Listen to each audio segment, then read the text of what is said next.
पेकनारायणपुर थाना क्षेत्र के कडरू खूटा गांव में पिछले दिनों 5 मई को घटित 27 वर्षीय आदिवासी महिला के साथ दुष्कर्म के प्रयास की घटना के जांच और पीड़ित महिला से मिलने सोमवार को भाजपा प्रतिनिधि मंडल पीड़ित के घर पहुंचे। वहीं घटना की जानकारी के लिए भाजपा प्रतिनिधि मंडल के नेतृत्व में भाजपा के पूर्व नेता प्रतिपक्ष अमर कुमार बावरी, गिरिडीह के पूर्व सांसद रविंद्र कुमार पांडे, भाजपा पूर्व जिला अध्यक्ष भरत यादव कर रहे थे। घटना के संबंध में पीड़ित महिला ने बताया कि वह गांव के तालाब में नहा रही थी। इसी बीच पैक गांव निवासी अब्दुल कलाम पहुंचा और पीछे से जबरन पकड़कर दुष्कर्म का प्रयास करने लगा, जिसकी शिकायत पैक थाना की पुलिस से किया गया, परंतु कोई कार्रवाई नहीं हुई। उल्टा निर्दोष लोगों को मॉब लिंचिंग के नाम पर जेल भेजा जा रहा है। झारखंड के मंत्री इरफान अंसारी भी पैक पहुंचे, परंतु सिर्फ बलात्कारी के घर ही गए। क्या आपको सब 8 मई 2025 पेक नारायणपुर थाना अंतर्गत कडरू खूटा गांव में घटना घटित हुई। आज हम लोग उस पीड़िता, प्रथम पक्ष की पीड़िता से मिलने का काम किए। एक आदिवासी बहन है और उससे जानने का काम किए कि उस दिन क्या घटना हुई थी। जैसा उसने बताया कि 8 तारीख को हर दिन की तरह बगल के तालाब में वो नित्य जो उनका दिनचर्या होता है उसके तहत कपड़े खींचने, और गांव में तो लोग तालाब में ही जाते हैं, वो स्नान करने के लिए गई थी।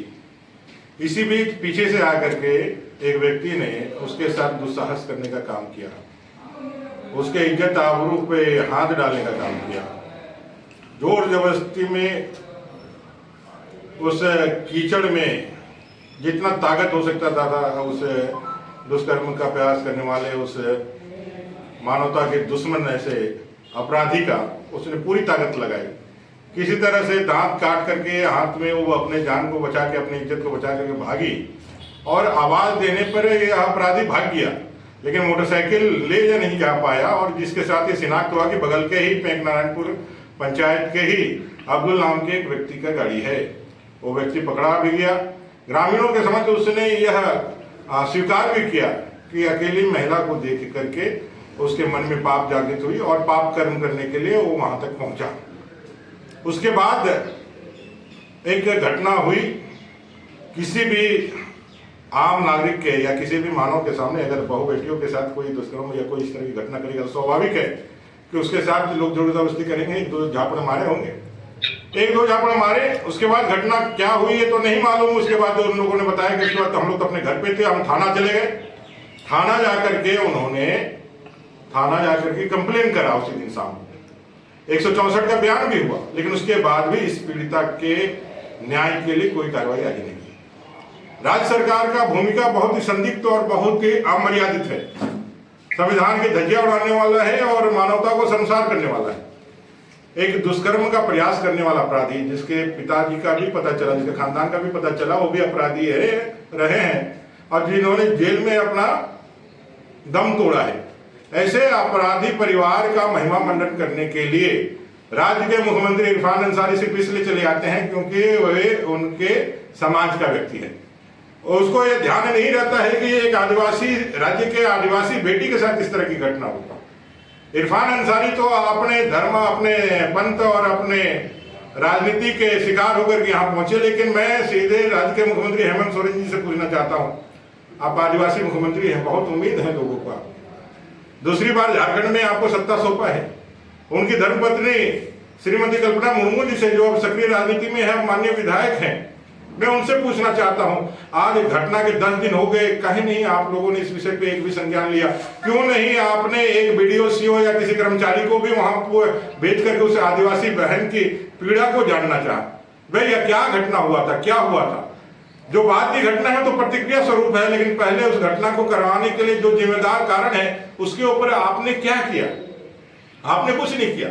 तीर धनुष की पार्टी, आदिवासियों की पार्टी और उसके तमाम नेतागण यहाँ रहते हैं, लेकिन किसी ने यहाँ आकर के उस परिवार का कोई हाल समाचार नहीं लिया, कोई जनप्रतिनिधि तक नहीं पहुंचा। ये परिवार पूरी तरह से टूअर के रूप में, और 4 गिरफ्तारियों के बाद पूरा आदिवासी भाई बहनों में एक डर का माहौल देख करके आज हम लोग बाबूलाल मरांडी अपने प्रदेश अध्यक्ष के दिशा निर्देशन अनुसार बोकारो जिले के हम लोग सब लोगों ने जाके उस पीड़िता का हाल जाना है, और हम लोगों ने आश्वस्त करा है कि इस लड़ाई को आगे तक लेकर के जाएंगे। और इस घटना में जो महिमा मंडन करने का काम कर रहा है एक अपराधी का ये सरकार, और जो राहुल गांधी जी के नाम पर 1 लाख रुपया मुआवजा, सरकार की तरफ से 4 लाख रुपया मुआवजा, एक सरकारी नौकरी और घर देने का जो ऐलान कर रहे हैं, तो ये राज्य की सरकार, हेमंत जी की सरकार क्या दुष्कर्मियों को इस तरह से मनोबल बढ़ाने का काम करेगी?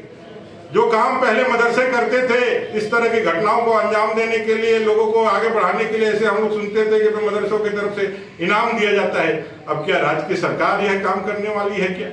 जो आदिवासी सरकार है, आदिवासी बहु बेटियों की इज्जत के साथ जो खिलवाड़ कर रहे हैं, उसको आगे बढ़ाने के लिए, उनको प्रोत्साहन देने के लिए अब जनता का टैक्स पे पैसा से अब उसको खजाना खोल दी जाएगी क्या? ऐसे कितनी घटनाओं को और प्रशस्त करने का काम ये सरकार कर रही है। इतना कितने घटनाओं को आगे बढ़ाने के लिए सरकार आगे बढ़ रही है।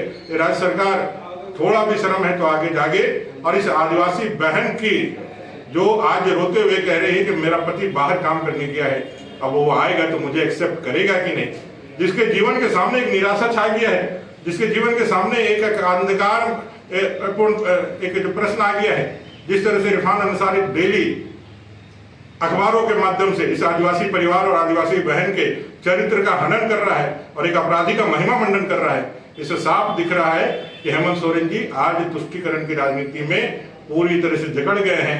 आज उनकी बोली नहीं निकल रही है, ना उनकी बोली निकल रही है, ना उनके पार्टी के नेताओं की बोली निकल रही है।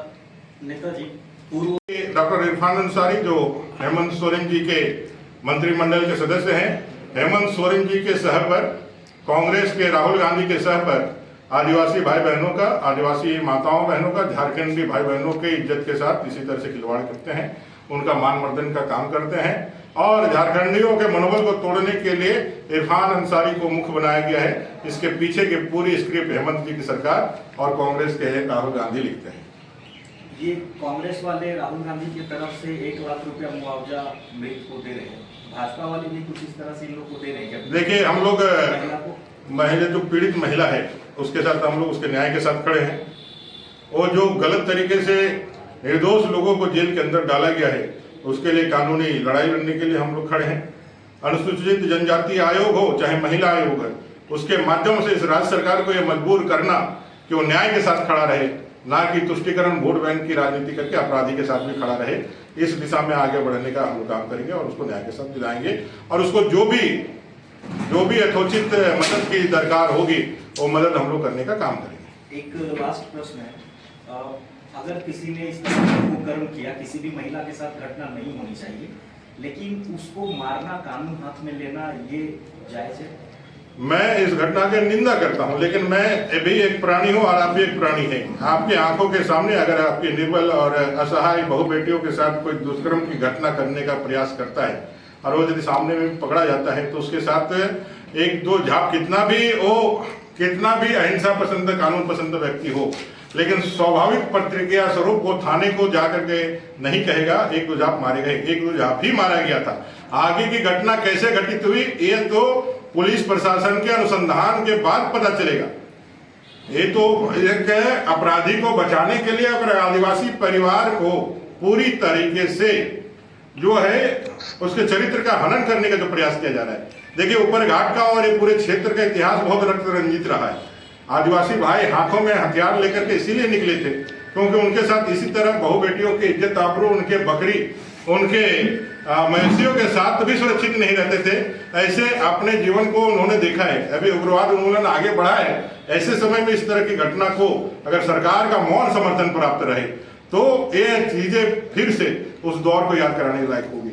इसलिए कानून, अगर सबसे बड़ी बात है, दिन के रोशनी में अगर किसी व्यक्ति का इतना साहस होता है कि वो जाकर के महिला बेटियों के इज्जत के आबरू पर हाथ डाल दे तो समझिए राज्य की स्थिति क्या है। और वैसे समय में जब आदिवासी राज्य के आदिवासी मुख्यमंत्री हैं और आदिवासी बहन के साथ इस तरह दिन के उजाले में 10 बजे के उजाले में कोई दुस्साहस कौन पैदा कर रहा है? ये ताकत किसने दिया है? जैसे लोगों का मनोबल किसने बढ़ाया है? डॉक्टर इरफान अंसारी जैसे नेता, हाफिजुल जैसे नेता जो संविधान को नहीं मानते हैं, इनके नीति के कारण, इनके संरक्षण के कारण और जो वोट इनको मिला है वोट बैंक और तुष्टीकरण की राजनीति के कारण, उसके घमंड में आज यह झारखंडी और झारखंडी आदिवासी माताओं बहनों, झारखंडियों के माताओं बहनों को तुच्छ रूप से जो समझ रहे हैं, इनका कोई गिनती नहीं कर रहे हैं।